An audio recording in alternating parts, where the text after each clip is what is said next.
Walang himala. Pero mayroong nag-iisang Nora Honor. Ang kanyang tunay na buhay ay isang pagpapatunay na walang imposible. Kahit para sa isang batang nagtitingla ng tubig at mani sa rilas ng pera. Ang kanyang tunay na buhay ay nasalamin sa buhay ni na Elsa, Corazon, Delia, Flor Contemplacion at marami pang iba. But Nora Honor was even bigger than all her roles. Higit pa sa mga karakter na kanyang binigyan ng buhay, binigyan niya ng buhay ang pangarap ng milyong-milyong Pilipino. Kahit sa ang probinsya ka man manggaling, anumang hirap mo, Nora gave millions of Filipinos the most important gift, hope, pag-asa. Kung kaya ni Ate Guy, kaya ko rin. Kabilang ako sa mga Pilipino na nakita ang sarili nila kay Nora. Una kong nakita si Nora sa telebisyon sa tawag ng tanghalan. Noon pa man, nabighan na ako sa kanyang boses at sa kanyang presensya, sa kanyang ganda. Hindi pa man alam ng bansa na siya ay magiging isang phenomenon. To me, she was not just a star. She was our superstar. Siya noon ay 14 years old, ako ay magdo-12 pa lang, at tulad niya, isa din akong probinsyana. Hindi ko matiyak kung ano ang gusto kong marating sa buhay. Ang sigurado lang ako, noon ako ay isang diehard Noranian. Kami ng kapatid kong si Malu ay may makapal na scrapbook ng mga litrato ni Guy. Tinatabi namin ang baon namin para lang may pambili ng comics, magazines, at mga pictures niya na binibenta sa bangketa ng Avenida Rizal. Wala kaming pinapalampas na issue. Minsan nagagalit ang mga magulang namin dahil bawal ang comics sa bahay at imbes daw na magpasan ng libro, ang binubuklat namin ay ang scrapbook at mga comics. Kaya tinatago namin ang mga ito sa ilalim ng kama. At kapag tulog na silang lahat, kinukuha namin ng flashlight at paulit-ulit na binabasa ang mga article tungkol sa aming superstar. At syempre, pag may pelikula si Nora, pipila kami kahit alas 8 pa lang ng umaga, kahit siksikan at kahit standing room only. Invested kami sa kanya. Kinikilig kami sa love life niya. Naiiyak sa mga pinagdadaanan niya. Nagagalit kapag may naninira sa kanya.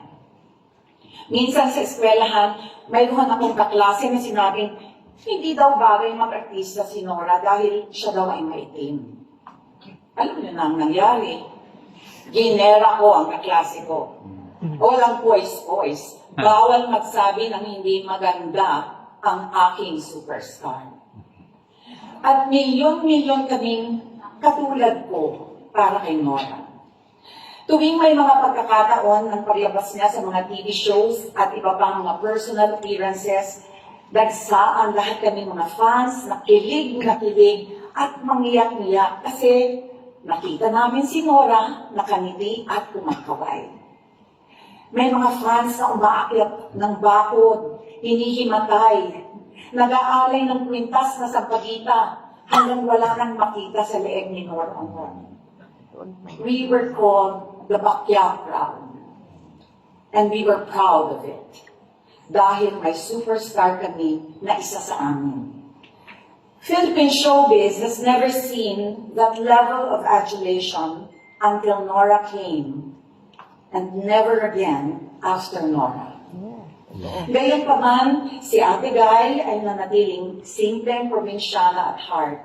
Walang attachment sa glamour, fame, or wealth. Ang naging mahalaga sa kanya ay ang kanyang dedikasyon sa kanyang craft dahil yun ang kanyang sukli sa pagmamahal ng kanyang mga tagahanga. Napapanood natin siya hindi bilang isang artista, kundi isang tunay na tao sa mundo ng kanyang karakter na ginagampanan. Hindi siya takot magpakita ng kahinaan. Hindi siya takot pumangit. Maaari ring hindi takot sa sasabihin ng mga kritiko o detractors. Binibigay niya ang lahat. Si Nora nga daw ang nagpauso ng mata-mata acting. Mata pa lang, patay ka na. Sa Himala, ako ang producer at siya naman si Elsa. Unang beses ko siyang nakatrabaho sa movie na ito at nakita ko kung paano ang katahimikan niya ay mas malakas pa sa sigaw. Walang camera tricks, walang mabigat na musical scoring, walang kaartehan. Pero nung pumasok na ang eksena, ayan na, ibang Nora na. Biglang lumalim ang tingin o nag-iba ang paghina o konting timpik ng boses. She didn't act. She transformed. Ang gumaganap kay Nora ay hindi mukha o katawan, kundi ang kaluluwa. There is something about her that cannot be explained by technique alone. She is raw. She is real. She is authentic. She doesn't act. She becomes. She transforms. Hindi lang siya artista, siya ay alagad ng sining. May lalim, may tapang, may puso. It was part of her process, her magic, her madness. Alam mo, may pinagugugutan. May lungkot, may apoy, may madness. But within that madness, there was genius. And when she is in her element, when the camera starts rolling, she is unstoppable. Himala was very memorable for us. Isa ito sa piling-piling projects ng experimental cinema of the Philippines noon. At ito rin ang kauna-unahang pelikulang nirestore ng sabik pelikula ng ABS-CBN. Award-winning ang mga roles at pelikula ng ating minamahal. Pero para sa akin, makulay din ang daigdig ni Nora. Maraming dramang pinagdaanan, maraming kabaliwan, maraming tagumpay, at maraming din lungkot at kwento ng paghihiwalay. Sa gitna ng lahat ng ito, pinakita niyang muli ang tapang, tatag, higit sa lahat, pagmamahal ng isang mabuting tao. Nasaktan, naghilom, sinubok, lumaban, bumangon muli. Sa kanyang paglalakbay sa buhay, walang iniwang bakas ng galit. Sa maikli niyang buhay, maraming pangarap siyang binuhay sa puso ng karaniwang tao. Sa mga walang pambili ng sapatos, sa nag-aaral sa ilalim ng lampara, sa mga nagtitinda sa palengke o naglalako ng tubig. Ang career at pagkatao niya ay naging mabuting halimbawa din sa mga kapwa manggagawa sa pelikula.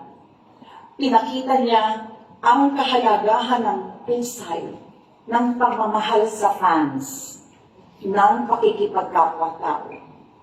Ang simpleng Norang nagwagi sa tawag ng tanghalan noong 1967 ay ang simpleng Nora hanggang sa huling araw niya. Mahirap magpaalam sa isang taong nakaukit sa iyong puso. Makakahanap lamang tayo ng ginhawa sa katotohanan ang kanyang alaala ay walang kamatayan. Alam ko pong Nora Aunor means so much more to so many. She is an empowered woman, a wife, a mother, a lover, an actress, a complicated person, a genius, a national artist. Pero para sa aming mga solid Noranians, Nora is our ate guy, our superstar. She was a legend.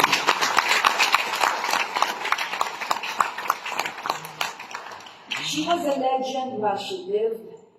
She will be immortal after she died.